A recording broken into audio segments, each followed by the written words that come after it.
Today we're trying out the usual pond a few minutes away from our house. So it's a mixed bag, can be quite productive, it's very convenient. We've had a lot of rain lately. Let's see how it goes.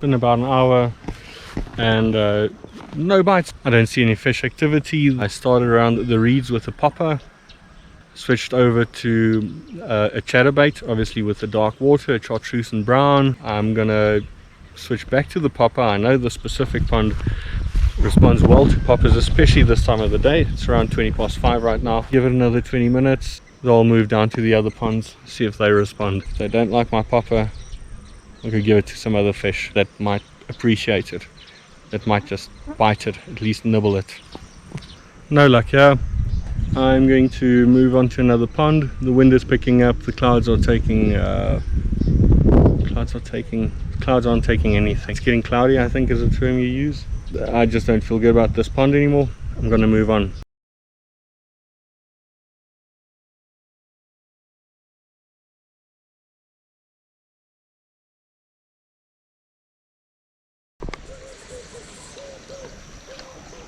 I'm at a new pond now. I skipped one pond where I've never had any luck. I don't know if I ever caught anything there at all. Down to the second last pond from the bottom. This pond has a lot of fish, mostly carp. About 2 weeks ago I saw a lot of bass chasing shad, baby bass or baby carp.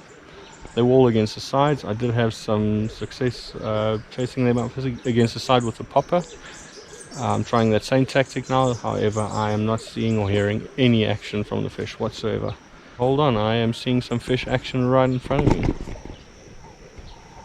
You didn't see that. I saw something. Believe me. Let me get at it. I think the saying is let me get to it.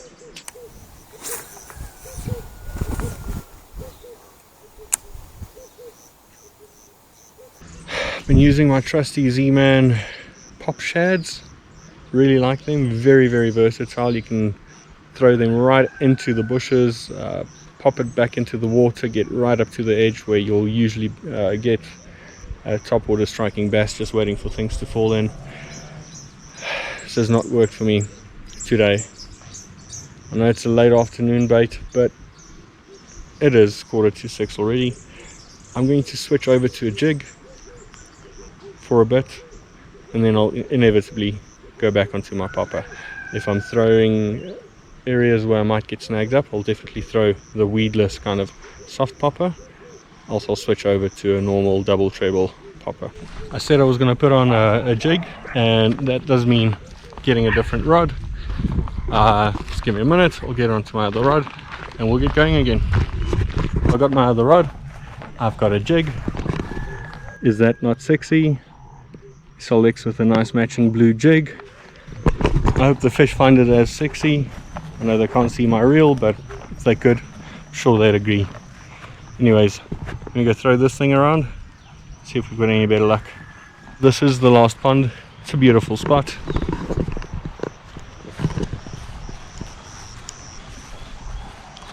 Little island over there with outlet that side. Got water coming in from that side, running down from the other ponds. And that bank between that willow tree and this pump has been phenomenal on top water, especially towards the end of the day, especially when the sun's down, especially.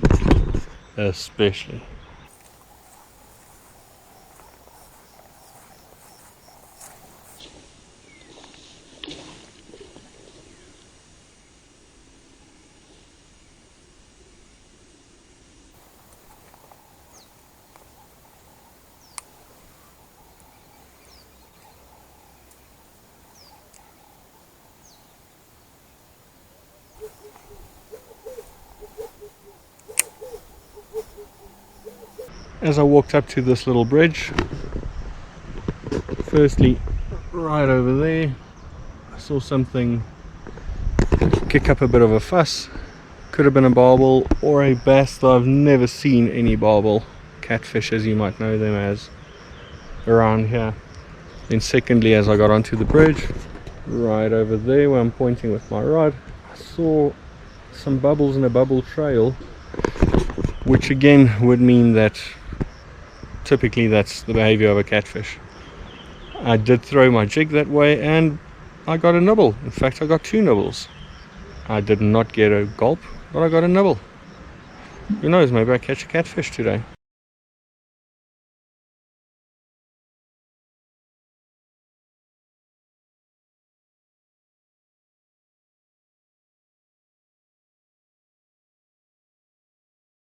We have very little daylight left.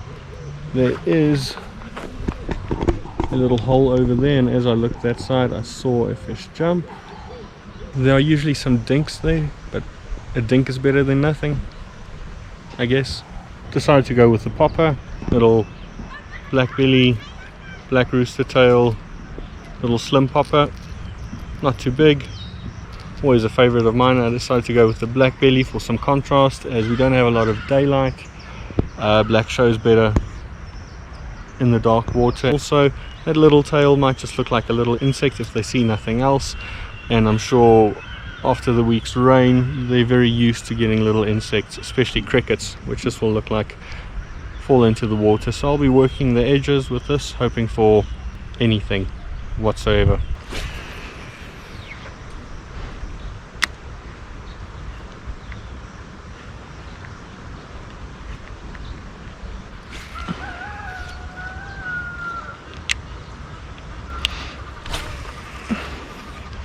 Oops.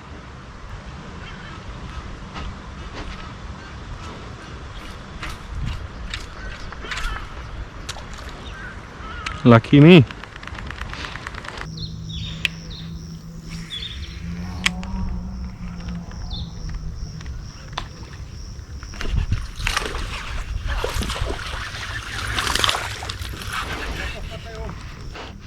Cool, we're on. Chill, chill, chill, chill, chill. Finally, topwater popper, late afternoon, as it should be. Tiny little one. That'll do.